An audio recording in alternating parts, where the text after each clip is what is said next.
नमस्कार मित्रांनो, बघा आपण आता इकडे राजुरीला आलेला आहेत. आता ह्यांचं नाव पत्ता सांगतील. सांगा तुमचं नाव पत्ता सर. अवशराव कुंडलिक गोडगे, राहणार राजुरी, हो. तालुका पराडा, जिल्हा उस्मानाबाद. चुलतीचं सांगा आता. चुलते, समाधी काढलेले. नामदेव गोडगे हां. यांची समाधी आपण काढलेली आहे. हम्म. आणि त्यांच्यापासून म्हणजे त्यांना फरक पडलाय त्याचा. त्यांना म्हणजे घरी शांतता नाही, ते शांतता ही सगळी लाभली. हो. आणि बघा मित्र, ह्यांचे चुलतेच्या घरामध्ये ह्या बाजूला इथे एक 2 समाध्या होत्या. ते 2 समाध्या आपण काढल्या. त्यांचं काही घरात सुख समाधानी, शेतात पाणी नाही टिकणं, असे बरेच प्रॉब्लेम होते. ते आपण समाधी काढून 8-9 वर्ष झाले. आता इथे एक समाधी आहे, आपल्याला ही समाधी काढायची.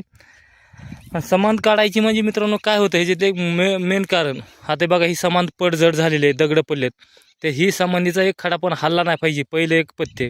दुसरं पत्ते ह्या समाधीचं असं असतं की रोज ह्याचा अगरबत्ती दिवा रोजची रोज ह्याची सेवा झाली पाहिजे, तरी तुम्हाला मेवा देतं. नाहीतर ही समाध आहे, माणसाला समाध घ्यायला लावते, असं असतं. आणि दुसरी गोष्ट मित्रांनो, जी समाध असेल, भूत भैरवासा पित्र बाकीचे काही जे असेल बाजू, ही जी मित्रांनो माणसाला त्रास करते, ती का करतात, ह्याच्या मागायला मोठं एक कारण असं आहे बंद, की त्या माणसाला, त्या मेलेल्या मृत्यूला असं वाटतं का, अगर त्या आत्म्याला असं वाटतं की ह्याला त्रास दिला की आपल्याला मुक्तता भेटेल, ह्याला त्रास दिला की आपल्याला मुक्तता भेटेल, आणि आपल्याला ह्या आत्मेमधून कुणीतरी आपल्याला स्वर्गलोकामध्ये प्राप्ती करून देणाऱ्या माणसाच्या हुडकिण्याच्या प्रयत्नामध्ये ते दुसऱ्या माणसाला त्रास करतात.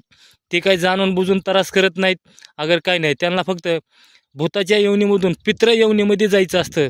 आणि भूतामध्ये येवणी असल्यानंतर त्यांना भूत पिशाच खवीस राक्षस ही काय करते मित्रांनो, त्या माणसाला त्रास करतात. त्रास काही बी होऊ शकतो. कोण येड लागणं, कोण कपडे फाडणं, कोणी बडबड करणं, आणि घरात काही मानसिक त्रास होणं, त्या घरामध्ये संतती मोहरी नाही वाढू देणं, असे भरपूर त्याचे अलग अलग प्रकार आहेत मित्रांनो. जसा माणसाचा मृत्यू झाला तसा ती जास्त त्रास करतो. म्हणून आपल्याला ही काही पूजापाठ करून आपण रात्री गेलतो, हिची पूजापाठ करून आता आपल्याला सकाळी आणि पूजापाठ करून आता बाहेर काढून ह्यांचं विसर्जन करायचं. आणि ह्यांना ह्याची एक 12 महिने पूजा असते, की काही मंत्र जप करून पित्राचा, काही भस्मक मंत्र, काही बाबा मुक्ती मंत्र म्हणून असे 2-4 जर आमुष्याला पूजा करून त्यांना मुक्ती द्यायची. आणि त्याला भूत येवणीत असतील, पिशाची येवणीत असतील, त्याच्यातून येवणीतून त्यांना पितृदेवाभावामध्ये घालायचं, म्हणजे त्यांचा मरणाचा फेरा चुकला जातो. म्हणून हे मित्रांनो माहिती राहावी म्हणून एक व्हिडिओ काढलेला आहे. जेवढा होईल तेवढा व्हिडिओ शेअर करा, लाईक करा, घंटीचं बटन दाबा. परत आपण लवकरच भेटू. राम राम.